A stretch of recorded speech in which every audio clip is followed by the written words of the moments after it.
땅속 어딘가에 수천억이 묻혀 있다. 이건 도시 전설이 아닙니다. 영화 속 이야기도 아닙니다. 대한민국 법원이 공식적으로 인정한 사실입니다. 1995년 서울지방법원은 전두환 전 대통령에게 2205억 원을 추징하라고 명령했습니다. 그런데 그가 실제로 돌려준 돈은 그 절반도 되지 않았습니다. 나머지는 어디로 갔을까요? 검사들이 물었습니다. 판사들이 물었습니다. 기자들이 물었습니다. 전두환의 변호인단은 법정에서 이렇게 답했습니다. 전직 대통령의 통장 잔액은 29만 원입니다. 29만 원. 서울 시내에서 가족이 외식 한 번 하기도 빠듯한 돈. 수천억을 뇌물로 받은 사람의 전 재산이 29만 원이라고요? 대한민국 국민 누구도 믿지 않았습니다. 하지만 믿지 않는 것과 증명하는 것은 전혀 다른 문제입니다. 돈은 흔적을 지웠습니다. 사람들은 입을 닫았습니다. 그리고 전두환은 2021년 11월 23일 자신이 숨긴 돈의 위치를 끝내 말하지 않은 채 세상을 떠났습니다. 하지만 이야기는 거기서 끝나지 않습니다. 왜냐하면 돈은 아직 어딘가에 있기 때문입니다. 전직 경호원의 증언, 검찰의 미공개 수사 파일, 그리고 수십 년간 침묵을 지켜온 한 남자의 이야기. 오늘 우리는 대한민국 현대사에서 가장 오래되고 가장 거대한 미스터리를 파헤칩니다. 전두환의 비자금. 그것은 지금 이 순간에도 땅속 어딘가에 묻혀 있을지 모릅니다. 어쩌면 여러분이 매일 지나치는 그 길 아래에 이 이야기를 끝까지 들어보십시오. 왜냐하면 이것은 단순한 부패 스캔들이 아닙니다. 이것은 한 나라가 어떻게 통째로 도둑맞았는지에 관한 이야기입니다. 자, 시작합니다. 1979년 12월 12일 밤, 서울 하늘 위로 헬기 소리가 울렸습니다. 탱크가 도심을 향해 이동했습니다. 총성이 들렸습니다. 그날 밤, 대한민국의 운명이 바뀌었습니다. 하지만 오늘 우리가 주목할 것은 총성이 아닙니다. 그 총성 뒤에서 조용히 그러나 훨씬 더 치밀하게 시작된 또 다른 작전입니다. 돈을 훔치는 작전. 국가를 상대로 한 역대 최대 규모의 강도 사건. 그리고 그 강도는 대통령 집무실에 앉아 있었습니다. 전두환. 그는 단순한 독재자가 아니었습니다. 그는 시스템을 설계한 사람이었습니다.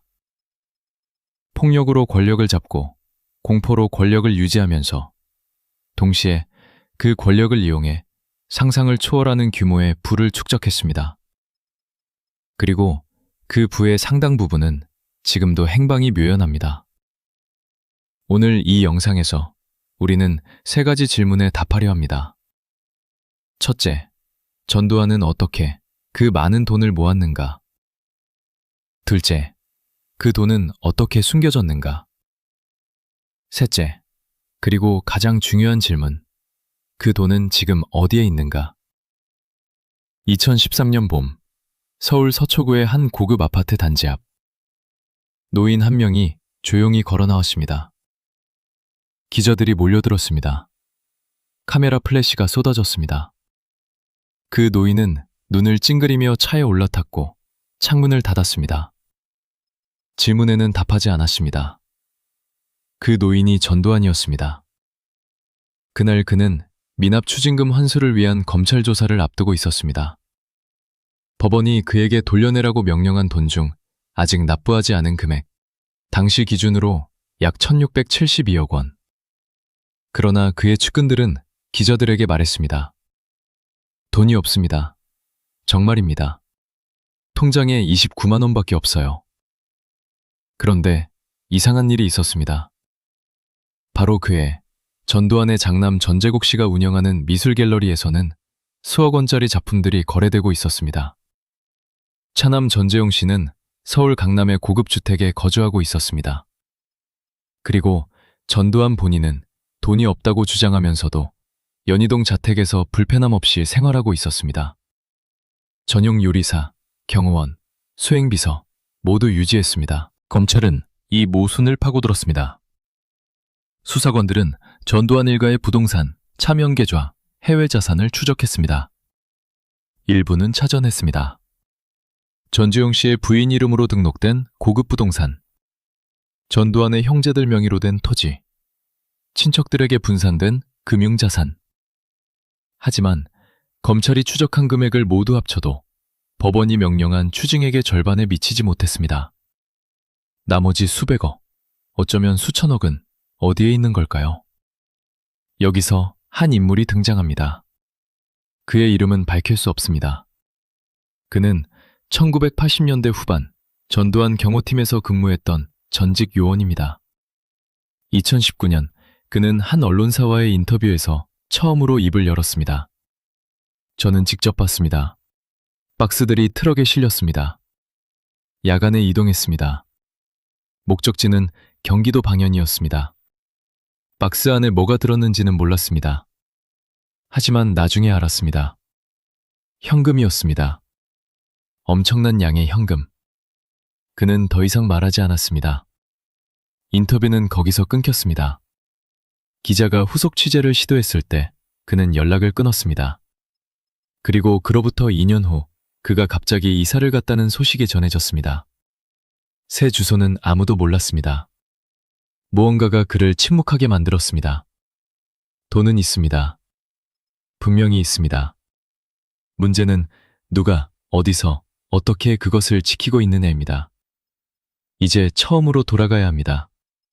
이 모든 것이 어떻게 시작되었는지, 1979년 한 군인이 어떻게 나라 전체를 자신의 금고로 만들었는지, 1979년 10월 26일 저녁 서울 종로구 궁정동의 안가, 대통령 박정희가 자신의 최측근 중앙정보부장 김재규가 쏜 총에 맞아 사망했습니다.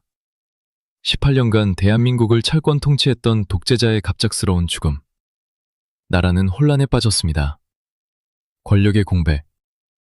역사에서 이런 순간은 언제나 두 종류의 인간을 불러냅니다. 민주주의를 향해 달려가는 사람들, 그리고 그 혼란을 이용해 권력을 낚아채려는 사람들.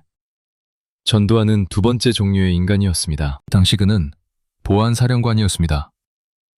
군내 정보기관의 수장. 그는 박정희 사망 직후부터 움직이기 시작했습니다. 조용하고 치밀하게. 겉으로는 충성스러운 군인처럼 보이면서 속으로는 자신의 세력을 규합했습니다. 그리고 1979년 12월 12일 밤 그는 행동에 나섰습니다. 이른바 12.12 군사반란. 전두환은 당시 계엄사령관이자 육군 참모총장이던 정승화 장군을 불법으로 체포했습니다.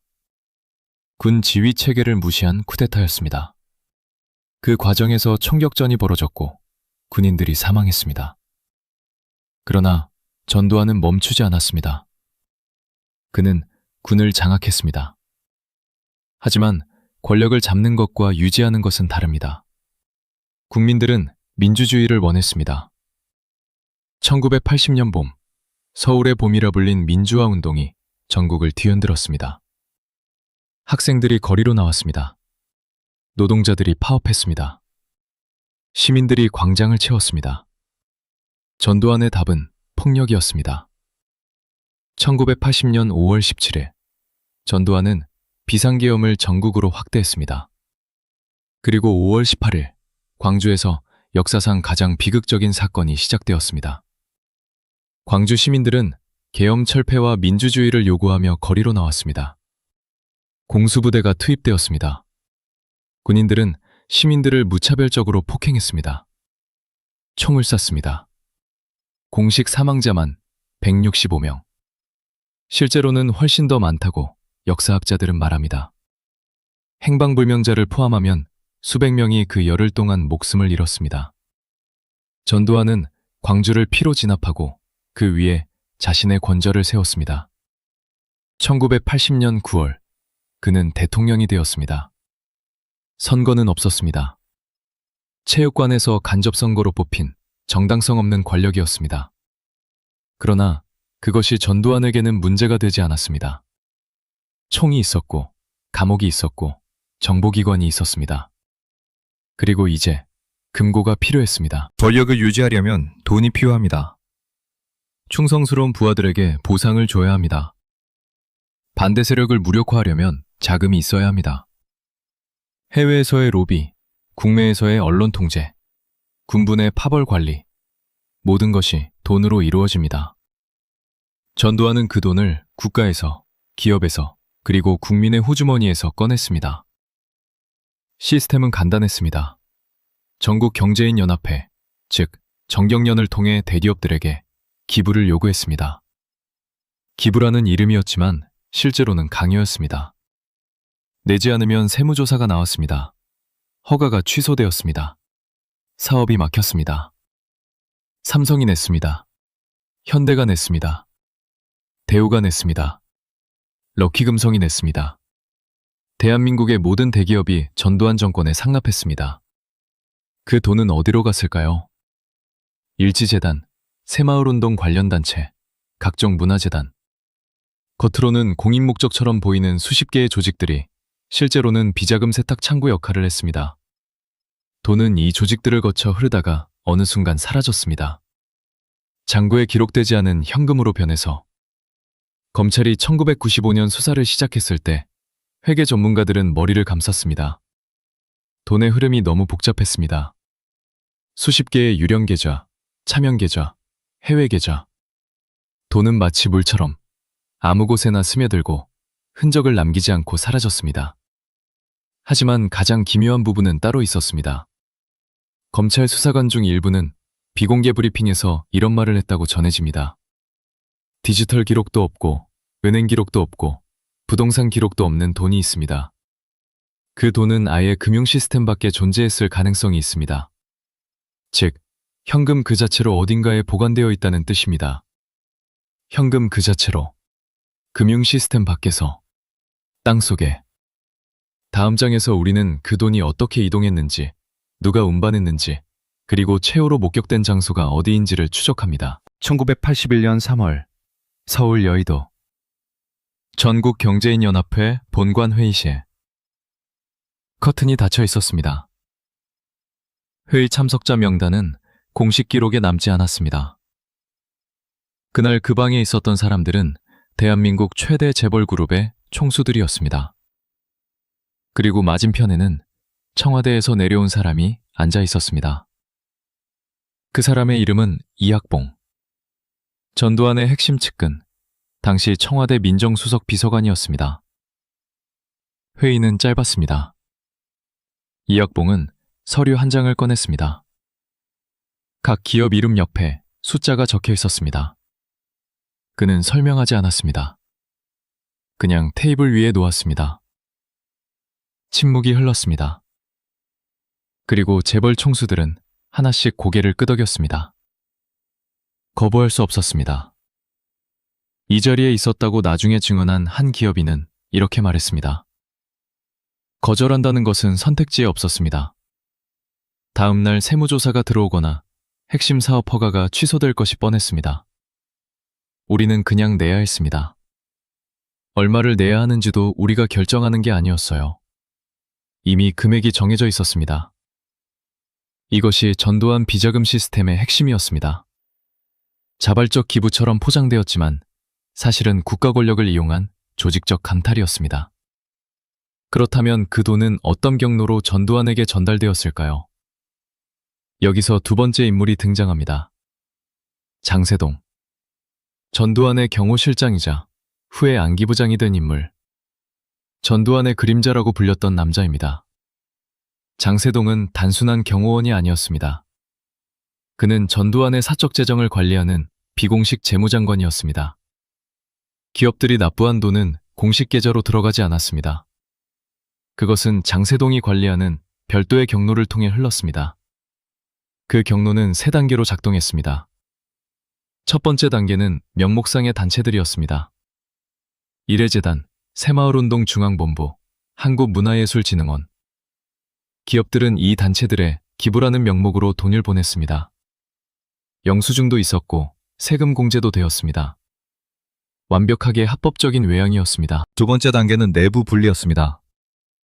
이 단체들로 들어온 돈 중 일부는 실제로 사업비로 사용되었습니다. 하지만 나머지, 더 큰 부분은 현금으로 인출되었습니다. 이 현금 인출을 담당한 사람들은 장세동의 직속 부하들이었습니다. 그들은 은행에서 현금을 찾아 박스에 담았습니다. 그리고 그 박스는 어디로 갔을까요? 세 번째 단계. 바로 여기서부터 기록이 사라집니다. 검찰이 1995년 수사에서 추적할 수 있었던 것은 첫 번째와 두 번째 단계까지였습니다. 돈이 반채로 들어가는 것은 확인했습니다. 현금으로 인출된 것도 일부 확인했습니다. 하지만 그 현금이 이후 어디로 이동했는지는 벽에 부딪혔습니다. 왜냐하면 현금은 추적할 수가 없기 때문입니다. 전직 검사 출신으로 이 사건을 담당했던 한 법조인은 훗날 회고록에서 이렇게 썼습니다. 우리는 돈이 현금화된 이후의 경로를 파악하기 위해 수십 명의 관계자를 조사했습니다. 하지만 그들은 한결같이 기억하지 못한다고 했습니다. 이상하게도 모두 같은 방식으로, 같은 표현으로 기억하지 못했습니다. 이것은 사전에 조율된 침묵이었습니다. 사전에 조율된 침묵. 이 표현이 핵심입니다. 전두환 주변의 사람들은 훈련되어 있었습니다. 군 출신들, 정보기관 출신들. 그들은 비밀을 지키는 방법을 알고 있었습니다. 그리고 더 중요한 것은 그들에게는 침묵을 지켜야 할 이유가 있었습니다. 돈을 함께 나눠 가진 사람들이었기 때문입니다. 1995년 검찰 수사 결과 밝혀진 수뢰 총액은 2,838억 원이었습니다. 하지만 당시 수사팀 내부에서는 이 숫자가 실제의 절반도 안 된다는 이야기가 나왔습니다. 드러난 것은 빈산의 일각이었습니다. 수면 아래에는 훨씬 더 거대한 덩어리가 있었습니다. 그 덩어리가 어디에 있는지를 알기 위해서는 또 다른 인물을 만나야 합니다. 그 인물의 이름은 박철원. 전두환 정권 시절 청와대 정책보좌관을 지낸 인물로 나중에 국회의원이 된 그는 2005년 자신의 회고록에서 충격적인 진술을 남겼습니다. 당시 청와대 안에는 아무도 모르는 별도의 자금 관리 체계가 있었습니다. 공식 예산과 전혀 별개로 운영되는 돈의 흐름이 있었습니다. 그 돈이 어디서 오는지, 어디로 가는지는 극소수만 알았습니다. 저도 전부를 알지는 못했습니다. 극소수만 알았습니다. 그 극소수 중 한 명이 장세동이었습니다. 그리고 또 한 명이 전두환 본인이었습니다. 장세동은 2004년 언론 인터뷰에서 비자금 관련 질문을 받았습니다. 그는 단호하게 부인했습니다. 그런 돈은 없었습니다. 하지만 법원은 이미 그를 유죄로 판결한 뒤였습니다. 징역 7년. 전두환 비자금 조성에 핵심 역할을 했다는 것이 인정된 판결이었습니다. 그렇다면 그가 관리하던 그 현금들은 어떻게 되었을까요? 1988년 2월, 전두환이 대통령직에서 물러났습니다. 헌법에 따른 임기 만료였지만 사실은 거대한 민주화 압력의 결과였습니다. 1987년 6월 항쟁, 전국을 뒤덮은 민주화 시위, 직선제 개헌. 전두환은 더 이상 버틸 수 없었습니다. 권좌에서 물러나는 순간 그는 알았을 것입니다. 언젠가 수사가 시작될 것이라는 것을, 그리고 그 전에 돈을 안전하게 숨겨야 한다는 것을. 퇴임 전후 수개월, 이 시기가 결정적이었습니다. 이 시기에 움직인 핵심 인물이 있습니다. 그의 이름은 공개된 기록에 자주 등장하지 않습니다. 하지만 2019년 한 탐사 저널리즘 팀이 그의 존재를 처음으로 구체적으로 추적했습니다. 우리는 그를 전달자라고 부르겠습니다. 전달자는 전두환 경호팀 소속 하급장교 출신이었습니다. 1987년 말부터 1988년 초까지 그는 수차례에 걸쳐 특별한 임무를 수행했습니다. 밤에 이동했습니다. 여러 대의 차량이 함께 움직였습니다. 화물은 항상 박스 형태였습니다. 무거웠습니다. 그리고 목적지는 매번 달랐습니다. 그가 2019년 탐사보도팀에 말한 내용은 이것입니다. 저는 운반만 했습니다. 박스 안에 뭐가 들었는지 직접 확인하지는 못했습니다. 하지만 짐작은 했습니다. 무게, 크기, 포장 방식, 그리고 우리를 지휘하던 사람의 표정. 그 표정이 모든 걸 말해줬습니다. 절대로 잊어버리면 안 된다는 표정이었습니다. 절대로 말해서도 안 된다는. 목적지 중 하나는 경기도 어딘가의 사유지였다고 그는 말했습니다. 산 가까이에 있는 땅이었습니다. 낮에는 아무도 없는 곳이었습니다. 그들은 밤에 도착해서 이미 파여있는 구덩이에 박스를 내려놓았습니다. 그리고 다시 차를 타고 서울로 돌아왔습니다. 나중에 그 구덩이가 메워졌는지는 그도 알지 못합니다. 또 다른 목적지는 강원도였다고 합니다. 그리고 세 번째는 그는 말하지 않았습니다. 인터뷰가 거기서 끊겼습니다. 기자가 물었습니다. 왜 멈추십니까? 그는 잠시 침묵하다가 이렇게 말했습니다. 그곳 이야기는 아직 할 수 없습니다. 탐사보도팀은 그가 말한 경기도 지역을 특정하려 했습니다. 차량 이동 경로, 당시 위성사진, 토지 등기 기록을 대조했습니다. 그 결과 몇 가지 후보 지역을 좁혔습니다. 공통점이 있었습니다. 1988년 전후 특정 법인이나 개인 명의로 조용히 매입된 토지들이었습니다. 그리고 그 매입자들의 이름을 조회했을 때 일부가 전두환 측근들과 연결되어 있었습니다. 증거는 아닙니다. 하지만 우연이라고 보기에는 너무 많은 점들이 연결되었습니다. 여기서 또 한 명의 중요한 인물이 등장합니다. 이순자, 전두환의 부인입니다. 이순자 여사는 전두환이 사망한 이후에도 검찰의 집중 조사 대상이었습니다. 미납 추징금 문제 때문이었습니다. 그녀의 자택, 개인 재산, 가족 명의 자산, 모두 수사 대상이었습니다. 그러나 이순자 여사는 일관되게 같은 말을 반복했습니다. 없습니다. 우리에게는 그런 돈이 없습니다.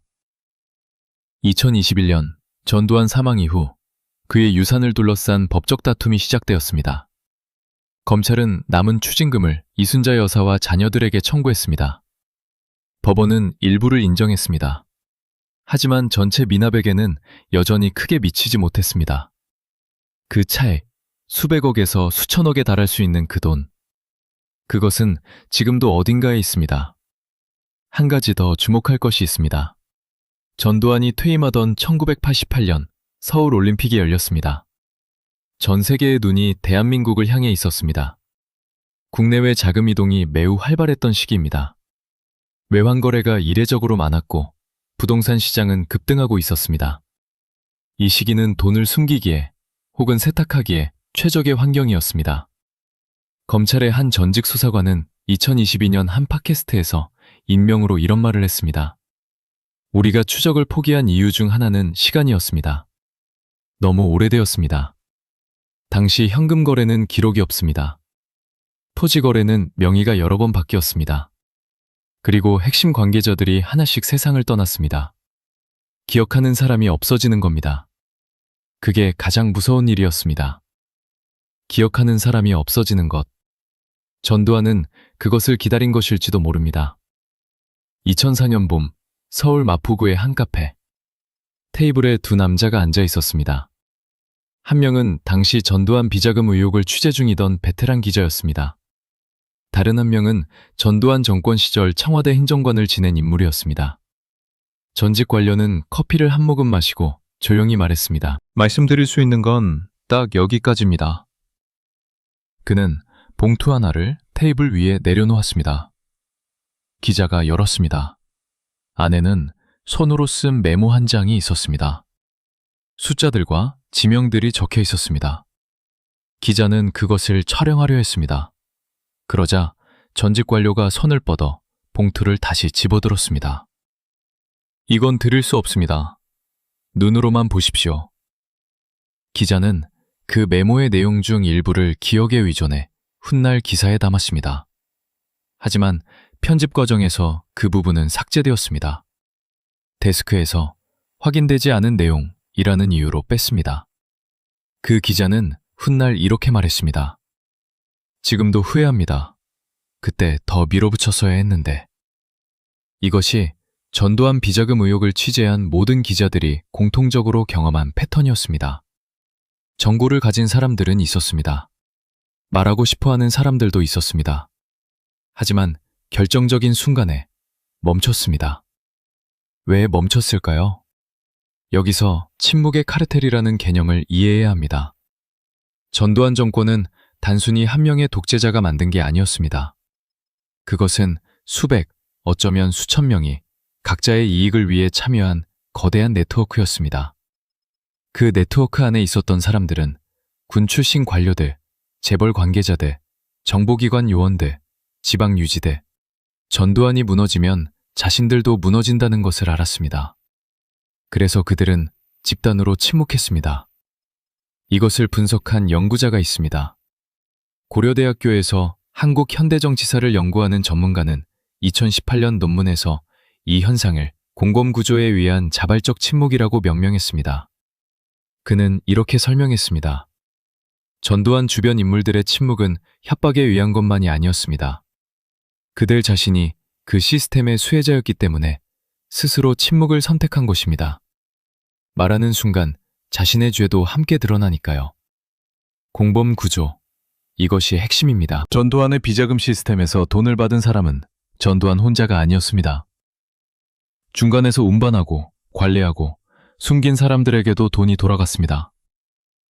그 돈을 받은 순간부터 그들은 모두 공범이 되었습니다. 그리고 공범은 침묵합니다. 하지만 모든 사람이 영원히 침묵하지는 않습니다.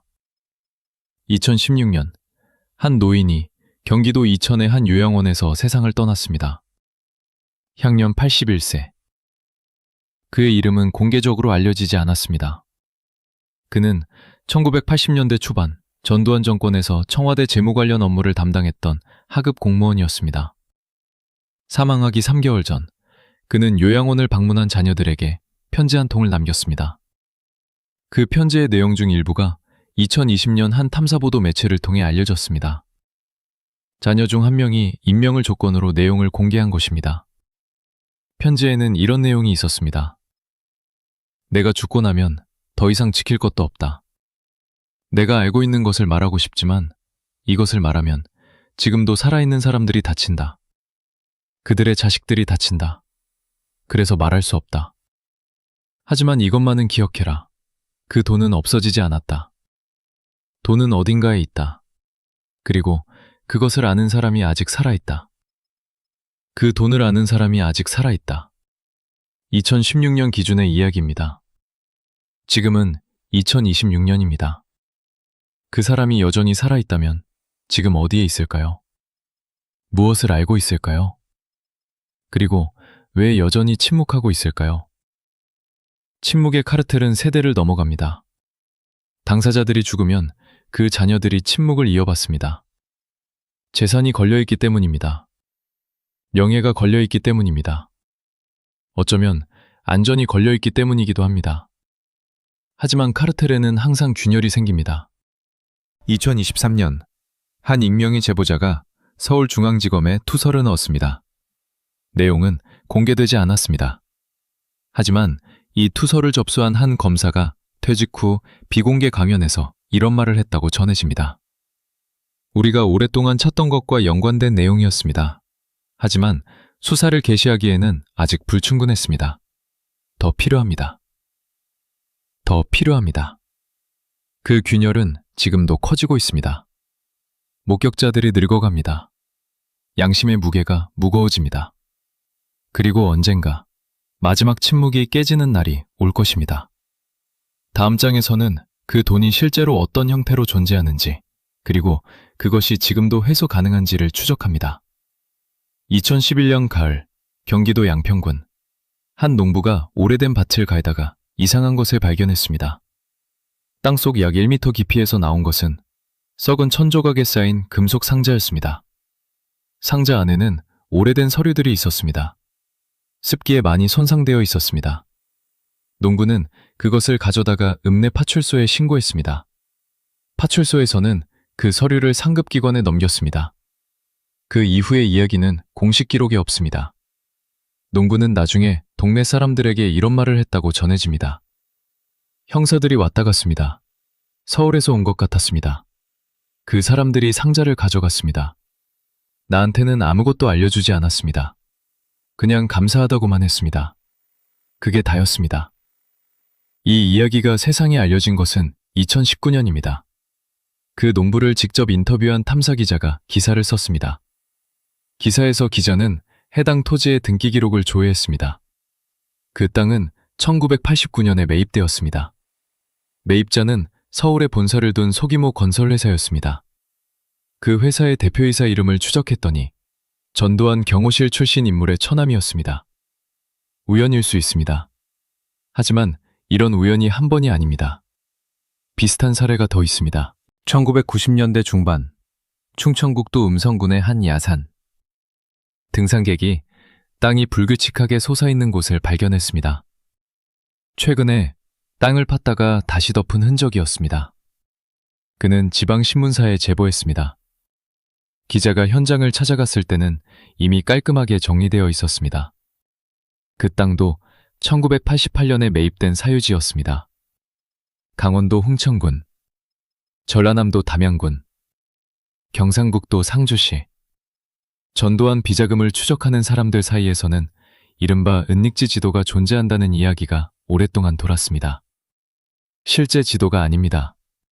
수십 년간 각종 제보와 증언, 토지 등기 추적을 통해 축적된 가능성이 있는 장소들의 목록입니다. 이 목록을 가장 오랫동안 추적한 인물이 있습니다. 그의 이름은 김용철.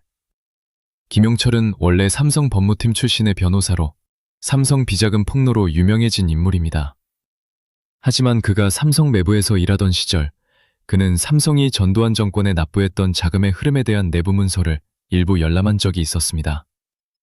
2007년 삼성을 폭로한 이후 그는 인터뷰에서 이런 말을 했습니다. 삼성이 전두환 쪽에 낸 돈이 공식적으로 알려진 것보다 훨씬 많습니다. 그리고 그 돈이 어디로 갔는지에 대한 내부 기록이 존재했습니다. 제가 본 것은 파편적이었지만 그 돈의 일부는 분명히 부동산 형태로 전환되지 않았습니다. 현금 그대로 보관되었다는 것이 내부의 인식이었습니다. 현금 그대로. 이것이 핵심입니다. 왜 굳이 현금을 그대로 땅속에 묻었을까요? 왜 부동산이나 해외 계좌로 전환하지 않았을까요?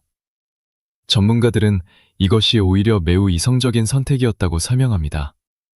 부동산은 등기 기록이 남습니다. 해외 계좌는 국제 수사 공조가 이루어지면 추적이 가능합니다. 금이나 보석은 현금화할 때 흔적이 생깁니다. 하지만 현금을 땅속에 묻어두면 그 순간부터 금융 시스템과 완전히 단절됩니다. 추적할 수 있는 실이 없어집니다. 물론 현금은 시간이 지나면 가치가 떨어집니다. 인플레이션이 있습니다. 하지만 1988년 기준으로 수천억 원의 현금이라면 30년이 지나도 그 가치는 여전히 수조 원 규모입니다. 그리고 또 한 가지 가능성이 있습니다. 전두환이 퇴임 후 처음부터 계획했던 것이 아닐 수 있습니다. 어쩌면 그것은 임시방편이었습니다. 수사가 시작되기 전에 일단 숨기고 나중에 상황이 조용해지면 회수한다는 계획이었을 수 있습니다. 하지만 상황은 조용해지지 않았습니다. 1993년 김영삼 정부의 금융실명제 실시, 1995년 전두환 기소, 1996년 징역 선고. 상황은 계속 악화되었습니다. 현금을 꺼낼 수 없었습니다. 꺼내는 순간 그것이 증거가 되기 때문이었습니다. 그래서 돈은 그냥 거기 있었습니다.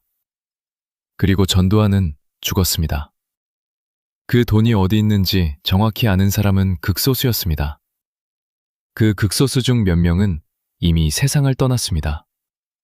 살아있는 사람들은 여전히 침묵하고 있습니다. 하지만 땅은 기억합니다. 땅은 말하지 않지만 언젠가는 드러납니다. 모든 돈이 땅속에 있는 것은 아닙니다. 전두환 비자금의 또 다른 부분은 국경을 넘었습니다. 그리고 이 부분은 훨씬 더 정교하고 훨씬 더 국제적인 이야기입니다. 1980년대 대한민국은 외환 관리가 매우 엄격했습니다. 개인이 해외로 돈을 보내는 것은 정부의 허가가 필요했습니다. 불법 외환 유출은 중범죄였습니다. 그런데 대통령이라면? 대통령은 그 규제 위에 있었습니다. 정보기관을 동원할 수 있었습니다. 외교 채널을 이용할 수 있었습니다. 그리고 해외에 나가 있는 대기업 현지 법인들을 활용할 수 있었습니다. 이 부분을 추적한 핵심 인물이 있습니다. 그의 이름은 이창동. 혼동하지 마십시오. 이 이창동은 영화감독이 아닙니다. 1990년대 초반 국세청에서 국제탈세 전담 수사를 했던 전직 수사관입니다. 그는 2015년 한 경제전문지와의 인터뷰에서 처음으로 자신이 추적했던 내용을 공개했습니다. 우리는 1992년부터 1993년 사이에 스위스 금융기관과 연결된 몇 가지 계좌를 추적했습니다. 그 계좌들의 최종 실소유자를 파악하는 과정에서 우리는 매우 불편한 이름들을 발견했습니다. 당시 수사팀장이 저에게 이렇게 말했습니다. 우리가 잘못 건드리면 우리가 다친다. 수사는 거기서 멈췄습니다. 수사는 거기서 멈췄습니다. 이 표현이 반복됩니다. 전두환 비자금을 추적한 모든 사람들이 경험한 것입니다. 어느 지점에 이르면 보이지 않는 벽이 있었습니다. 스위스만이 아니었습니다. 홍콩, 싱가포르, 파나마. 1980년대의 국제금융 시스템은 비밀 계좌와 페이퍼 컴퍼니의 천국이었습니다. 대한민국 대기업들이 해외에 설립한 현지 법인들 중 일부는 실제 사업과는 별개로 자금 이동 통로 역할을 했습니다. 구체적인 메커니즘은 이랬습니다. 국내 기업이 해외 법인의 컨설팅 비용 또는 기술 사용료 명목으로 돈을 보냅니다. 해외 법인은 그 돈을 다시 제3의 계좌로 이체합니다. 그 계좌는 또 다른 페이퍼 컴퍼니로 연결됩니다. 그리고 최종적으로 그 돈은 이름도 없고 얼굴도 없는 번호 계좌에 도달합니다. 이 과정을 몇 단계만 거치면 원래 출처를 파악하는 것이 사실상 불가능해집니다. 1995년 검찰 수사에서 이 해외 자금 추적은 가장 어려운 부분이었습니다. 국제 공조 수사를 요청했지만 스위스는 응하지 않았습니다. 당시 스위스 은행법은 세계에서 가장 강력한 비밀보호 조항을 갖고 있었습니다. 홍콩은 당시 영국 식민지였고 협조 요청은 복잡한 외교 채널을 거쳐야 했습니다.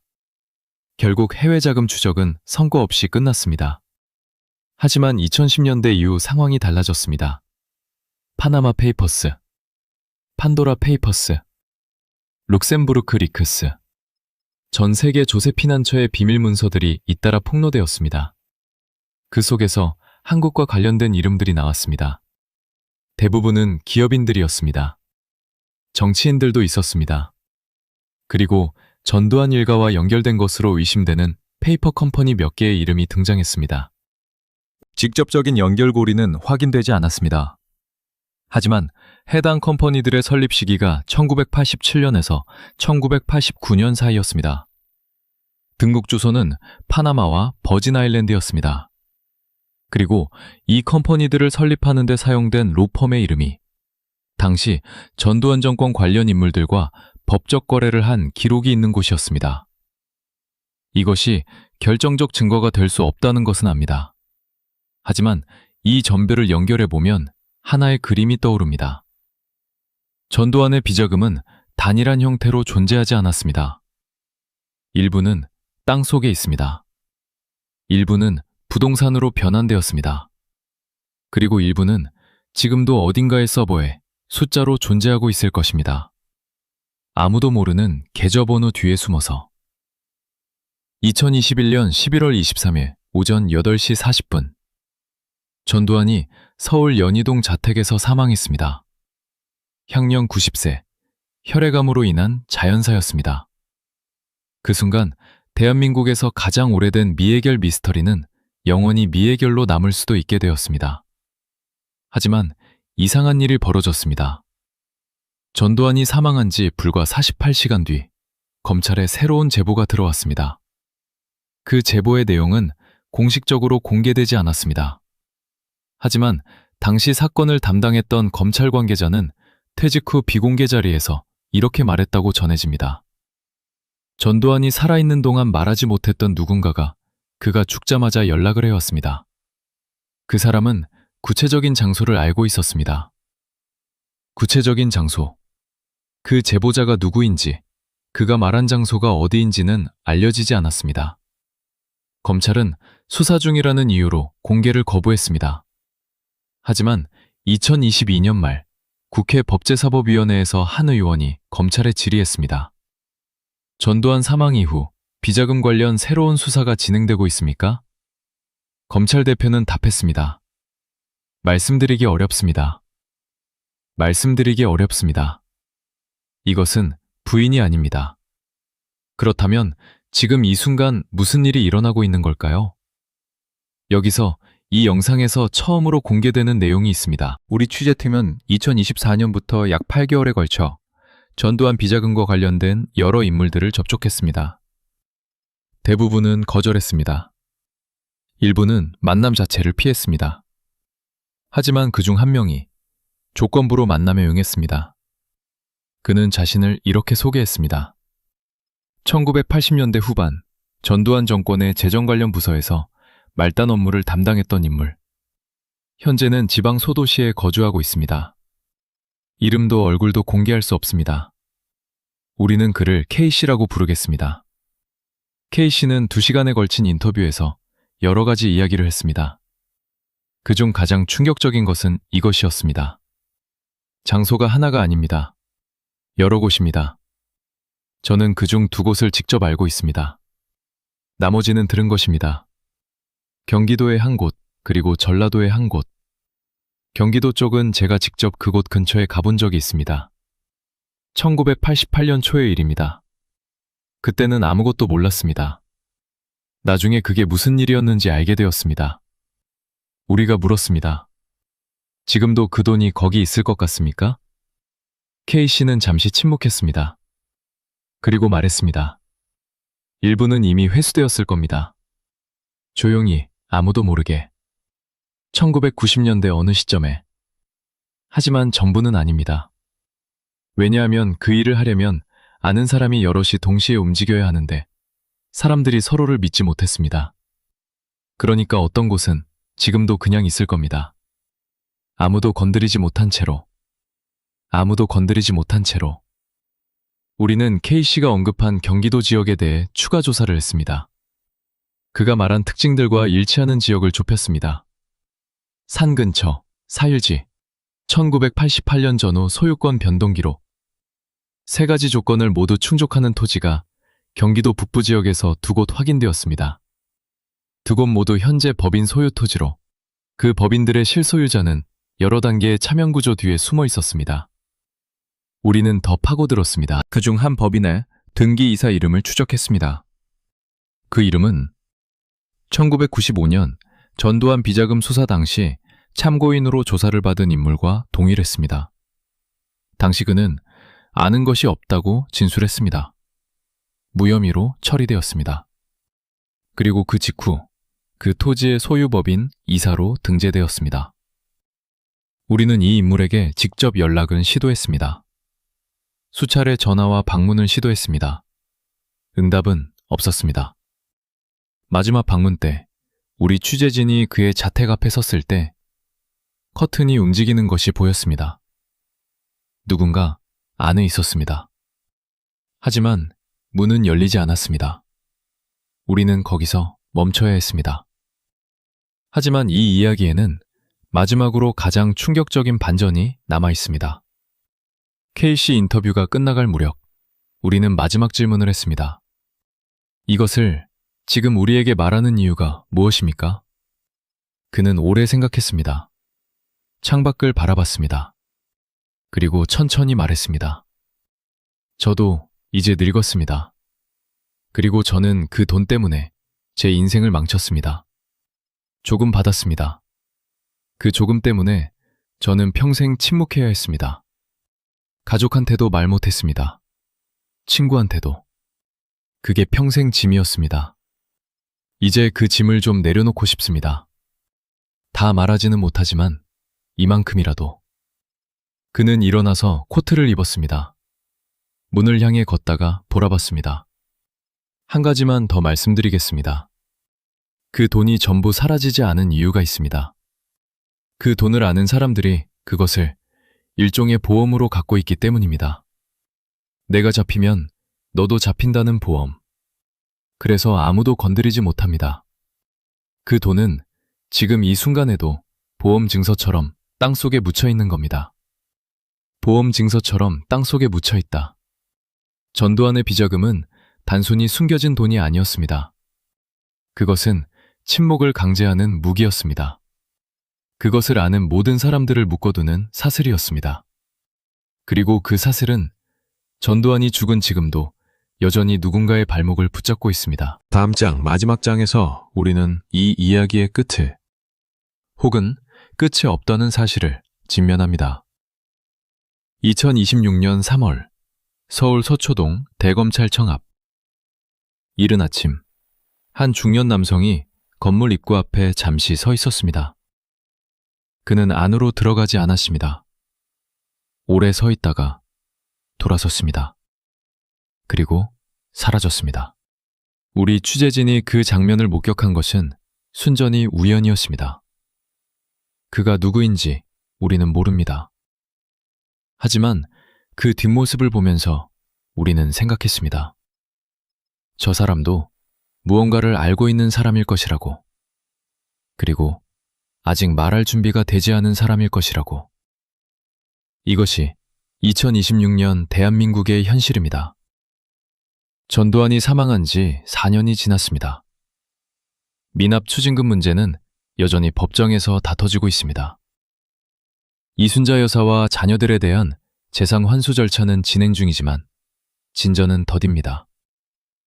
그리고 땅속 어딘가에 있을 것으로 의심되는 현금, 그것을 향한 공식 수사는 여전히 진행 중이라는 말 뒤에 숨어 있습니다. 숫자로 이야기해 봅시다. 법원이 명령한 전두환의 추징금 총액은 2,205억 원이었습니다. 사망 시점까지 납부된 금액은 약 1,670억 원. 미납액은 공식적으로 약 535억 원. 하지만 검찰 내부에서는 실제 은닉 자산이 이 숫자의 수십 배에 달할 수 있다는 시각이 있습니다. 1988년 당시 기준으로 수천억 원의 현금은 2026년 화폐 가치로 환산하면 수조 원에 달합니다. 수조 원. 그 돈이 지금 이 순간에도 어딘가에 있습니다. 여기서 우리는 이 이야기의 가장 불편한 진실을 마주해야 합니다. 전두환의 비자금 문제는 해결되지 않을 가능성이 높습니다. 이유는 세 가지입니다. 첫째, 시간입니다. 사건이 발생한 지 40년 가까이 지났습니다. 직접 목격자들은 하나씩 세상을 떠나고 있습니다. 물증은 썩거나 소실되었을 수 있습니다. 기억은 희미해졌습니다. 시간은 언제나 진실의 가장 강력한 적입니다. 둘째, 구조입니다. 앞서 설명한 침묵의 카르텔은 여전히 작동하고 있습니다. 그 돈을 아는 사람들은 그것을 말하는 순간 자신도 무너진다는 것을 알고 있습니다. 보험 증서처럼 기능하는 그 돈은 아이러니하게도 모두가 알면서도 아무도 건드리지 못하는 상태로 유지됩니다. 셋째, 그리고 가장 불편한 이유. 의지의 문제입니다. 이 돈의 일부는 이미 대한민국 경제에 스며들었을 가능성이 있습니다. 부동산으로, 기업 자본으로, 금융자산으로. 그 돈을 완전히 추적하고 환수하려면 지금 이 순간 합법적으로 운영되고 있는 수많은 자산을 들여다봐야 할 수도 있습니다. 그것은 매우 불편한 일입니다. 매우 강력한 저항을 불러일으킬 일입니다. 그래서 수사는 진행 중인 채로 멈춰 있습니다. 하지만 우리가 이 영상을 만든 이유는 절망을 이야기하기 위해서가 아닙니다. 역사를 보면 알 수 있습니다. 아무리 오래된 비밀도 언젠가는 드러납니다. 아르헨티나 군구 독재 시절의 비자금은 20년 후 스위스 계좌에서 발견되었습니다. 필리핀 마르코스 일가의 해외 은닉 자산은 30년에 걸쳐 조금씩 회수되고 있습니다. 인도네시아 수하르토의 비자금은 사망 후 10년이 지나서야 일부가 환수되었습니다. 공통점이 있습니다. 모두 포기하지 않은 사람들이 있었기 때문입니다.